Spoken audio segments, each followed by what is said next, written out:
Welcome back to The Price of Business. I'm your host, Kevin Price, talking to you about you and your business. We got Richard Bistrong back in the program here, and his website, by the way, I'll tell you that early. Richard Bistrong, BISTRONG.com.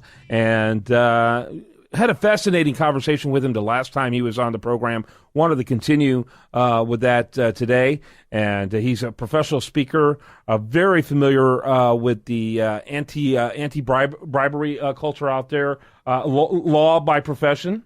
Is that correct?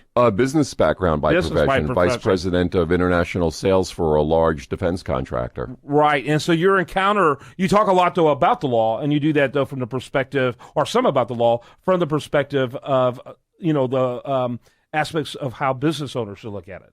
Well said, Kevin. It's a frontline perspective. As someone who spent a decade traveling 250 days a year overseas, I share what the law looks like from the front line, well away from the home office. Yeah, very interesting. By the way, you mentioned to me before, now I'm seeing on your website, you graduated from UVA in '87. Did you happen to know Larry Adams?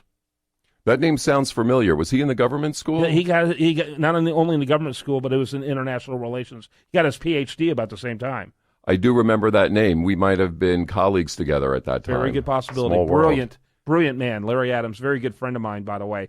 Talk a little bit about kind of the scope. So you primarily have a consulting service and speaking focus. Is that correct? That's correct, Kevin. I consult, speak, and write about anti-bribery, sort of from the dark side of international business, as someone who was ultimately charged with violating U.S. anti-bribery laws and served a prison sentence as a result of that conduct. Okay. Talk more about that. So in 2007, after spending about 10 years traveling in the defense sector, working with public officials in the ministries of Interior and Defense, I was initially targeted as a part of a United Nations Procurement Task Force investigation. They shared the findings of their investigation with my former employer and the Department of Justice. So in 2007, shortly after being terminated by my former employer, I got a call from the Justice Department that I was the target of a criminal investigation for violating what they call the FCPA, which is a U.S. anti-bribery law.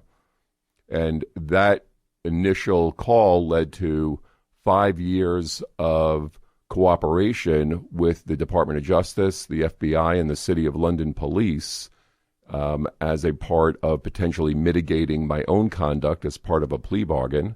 3 of those years were covert cooperation. 2 involved trial testimony and trial preparation. At the end of those 5 years, Kevin, I was ultimately sentenced. I was facing up to 5 years of incarceration, and the judge, to promote deterrence, sentenced me to 18 months, of which I served 14, and I came home in December of 2013 and started the trajectory that brought me here today. Wow, that's amazing. And talk about turning lemons into lemonades is basically what you've done. Well, if it helps other people, then it brings some value to what was a very dark experience for me, and hopefully helping others who face similar struggles and challenges in their work and giving them tipping points to the right side of business. So did you, because people, obviously the audience is going to be interested about this. Did you ultimately, were you convicted by trial, or did you plead guilty, or no contest, or how did that get adjudicated? So the process works. The government gives you an opportunity to come in and talk under a limited immunity agreement, what they call a proffer. And I was very cooperative at the beginning. And when the government offered me, as part of a plea bargain, not to go to trial, to plead guilty to certain charges, the ability to cooperate allows the government at its discretion to write a letter to the judge at sentencing recommending a downward departure in incarceration. Mm-hmm. So when I got sentenced as part of my plea, avoiding a jury trial, I was facing up to 5 years. The government recommended no time as a result of my 5 years of international law enforcement cooperation. But the judge thought to promote deterrence that some sentence was warranted, so he then sentenced me to the 18 months. Interesting. Talk a little bit about how you take this experience and help other businesses. Well, there's a very rich field of anti-bribery compliance practitioners and professionals that are well-educated, well-resourced, and they're providing legal and audit and investigatory perspectives of how to be compliant, how to avoid breaking the law. What I didn't see, Kevin, in this debate was a view from what it's like to be out there in highly corrupt regions, working with people who are corrupt, and how to avoid becoming a part of that, what's called a cocoon of corruption, how to keep your ethical values in some very challenging circumstances. So I provide a behavioral and frontline viewpoint and perspective by sharing how I went to the dark side, as hopefully providing some tipping points to keep people on the right side of the law and hopefully to avoid what happened with me. Yeah. Well, that makes perfect sense. Talk a little bit about these events that you speak at, because it seems a little esoteric. It doesn't seem like your typical business event. You know what I'm saying? So talk about the events, the venues, the type of organizations that you work with to promote these. Well, there's no shortage of companies that are running afoul of U.S. and overseas anti-bribery laws and conventions. So there's a very rich and robust field of organizations that provide symposiums and forums for the discussion and the expression of views on anti-bribery laws. There are auditing firms and investigatory firms and legal firms that participate in these events.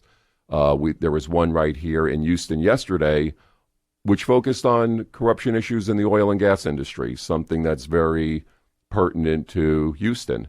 So I participated and was invited to come talk at that event in Houston, and there are a few more events next week where I'll be at, including one at the World Bank. Mm-hmm. Very, very good. Talk a little bit about how often do you speak? Is it usually monthly? How frequently is it? It's becoming more and more frequent. So, for example, I had 3 speaking engagements this week, and I've got 4 speaking engagements next week, including 2 speaking engagements overseas where I will be coming in via a live studio feed. Yeah, very interesting. Richard Bistrong. Make sure you check him out. Richard Bistrong, BISTRONG.com. And by the way, have you got a book? No, I don't. I'm being encouraged to write one. But as we just shared with my speaking schedule, the discretionary time, and it requires a lot of that, is becoming a little bit more limited. But it's something that I think I really need to think about. I would think that it would be imperative for you to write a book, actually, for based on where your career is, right now. Thank you, Kevin. Yeah, I appreciate that. Makes perfect sense, and especially when you incorporate your story into that, when you combine the practical aspects of what you know with the actual journey itself. I think it would be fascinating as well as informative and help people. And I, for one, I appreciate the fact that you own your role in this, and you talk about going into the dark side, and I'm sure it was very attractive, very hard not to get into that. But I also know that we live in a very litigious culture now, and the government, frankly, most Americans have broken the law, and are probably regularly violating the law in some area and don't even realize it. Many, particularly in the business arena, business owners are finding themselves being probed for investigations, and they had no idea, that they were violating the law. And I think it's very important for business owners not to become obsessed about this type of thing, or they could find themselves paranoid. But I think it's really important for them to be cognizant of what's happening and be cognizant of the business and legal environment we're living in. And so being familiar with people like you is really important. Thanks, Kevin. That's well said. And when I speak at these events, the first thing I say is I was well educated, graduate degree from University of Virginia. I was well compensated. Why did I take any risk? I didn't need to, and I knew I was breaking the law when I was doing it. So let's take a deep dive to the dark side and just look into what was I thinking when I was doing that. Why did I irrationally calculate risk? Which was?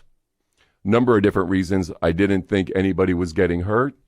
I thought of it as a victim. Which is usually the number one reason why people commit most crimes. You think of it as a victimless crime. You're not thinking of who's really being impacted here, which in corruption is society at large.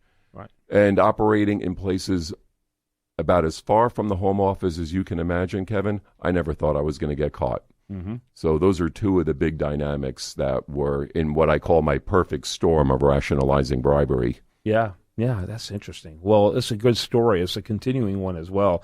Look forward to hearing more about it. Look forward to reading your book when you actually begin to write it, huh? Thanks, Kevin. Thanks for having me back on. Appreciate it. All right, Richard Bistrong. Make sure you check him out. Richard Bistrong, BISTRONG.com, and safe travels to you.